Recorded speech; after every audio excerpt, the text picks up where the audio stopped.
इंदौर में मंगलवार को आयोजित पुलिस जनसुनवाई में बड़ी संख्या में नागरिक अपनी समस्याएं लेकर पहुंचे। पारिवारिक विवाद, संपत्ति संबंधी मामले और वरिष्ठ नागरिकों से जुड़े मुद्दों पर पुलिस ने सुनवाई कर आवश्यक निर्देश दिए। इंदौर पुलिस की जनसुनवाई में 100 से अधिक आवेदनों पर सुनवाई की गई। पुलिस कमिश्नर के समक्ष आए मामलों में मुख्य रूप से पारिवारिक विवाद, पति पत्नी के मतभेद, माता पिता के साथ दुर्व्यवहार, पड़ोसी विवाद और आपसी लेन देन से जुड़े मामले शामिल रहे। अधिकारियों के अनुसार कई मामलों में मीडिएशन और काउंसलिंग के माध्यम से विवाद सुलझाने का प्रयास किया गया। प्रशिक्षित काउंसलर्स की मदद से दोनों पक्षों को आमने सामने बैठाकर समाधान निकालने की कोशिश की गई। वहीं जिन मामलों में कानूनी कार्रवाई आवश्यक पाई गई, उनमें नियमानुसार कार्रवाई के निर्देश दिए गए। पुलिस कमिश्नर ने अधिकारियों को सभी प्रकरणों का त्वरित और प्रभावी निराकरण सुनिश्चित करने के निर्देश दिए।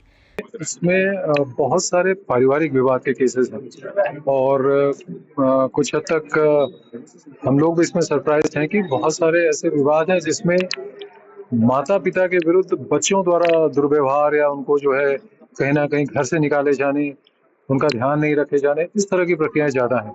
पड़ोसियों के कुछ विवाद के हैं और भी ऐसे पारिवारिक विवाद के केसेस हैं जो पति पत्नी के विवाद हैं, इस तरह के भी हैं। तो उसमें जो भी लीगल कार्रवाई है वो कार्रवाई भी की जा रही है। साथ साथ ऐसे कुछ मामले में मीडिएशन या सामने बैठ के बात सुनने से भी समाधान हो जाता है।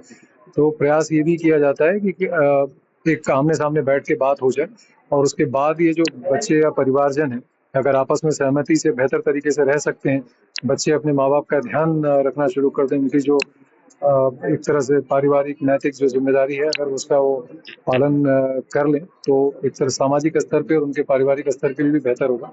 इसके लिए भी उसका एग्जामिन किया जा रहा है, वो भी कार्रवाई कराई जाएगी।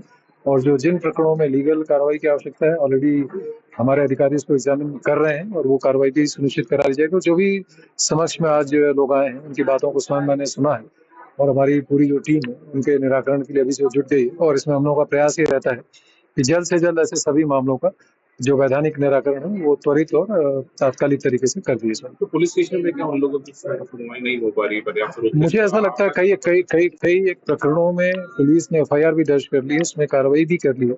और कई बार आवेदक को ऐसा भी लगता है कि उनकी संतुष्टि के अनुसार कार्रवाई नहीं हुई। कई बार संतुष्टि जो होती है वो उनका व्यक्तिगत उसमें आकलन में रहता है, तो यहाँ उनकी बात ध्यान से सुनी जाती है उसको, क्योंकि यहाँ पे हमारे पास मीडिएशन की और हमारे पास ट्रेन्ड ऐसे काउंसलर्स भी हैं, मीडिएटर्स भी हैं, जो कि उनको सही प्रकार से एक्सप्लेन कर पाएंगे कि ये कार्रवाई किन परिस्थितियों में की गई, क्या कार्रवाई की गई है और उसमें आगे की जो कार्रवाई होगी वो कार्रवाई भी उसमें कर दी जाएगी। इसके साथ साथ कई एक परिस्थितियां ऐसी हैं जो प्योरली सिविल नेचर की होती हैं, जो जिसमें कई बार जैसे मैंने कहा कि घर परिवार के विवाद, पास पड़ोसियों के विवाद, कई बार संपत्ति संबंधी विवाद या आपसी लेन देन के विवाद। तो कई बार थानों में ये जब लीगली उसको एग्जामिन करते हैं तो ऐसा होता है कि उसमें आपसी लेन देन या इस तरह की चीजें हैं जिसका कि सही रेजोल्यूशन जो है ये संबंधित विभागों द्वारा या न्यायालय द्वारा ही हो सकता है। लेकिन यहाँ आए हुए हैं तो उनकी बात सुन के, क्योंकि मीडिएशन का यहाँ पे एक सुविधा अवेलेबल है, तो उसके माध्यम से भी प्रयास किया जाएगा। लोगों की बातें सुनी गई हैं और इस पे जो भी उसका निराकरण होगा वैधानिक, वो तात्कालिक और त्वरित तरीके से करा दिया जाएगा। Bureau report, Indore.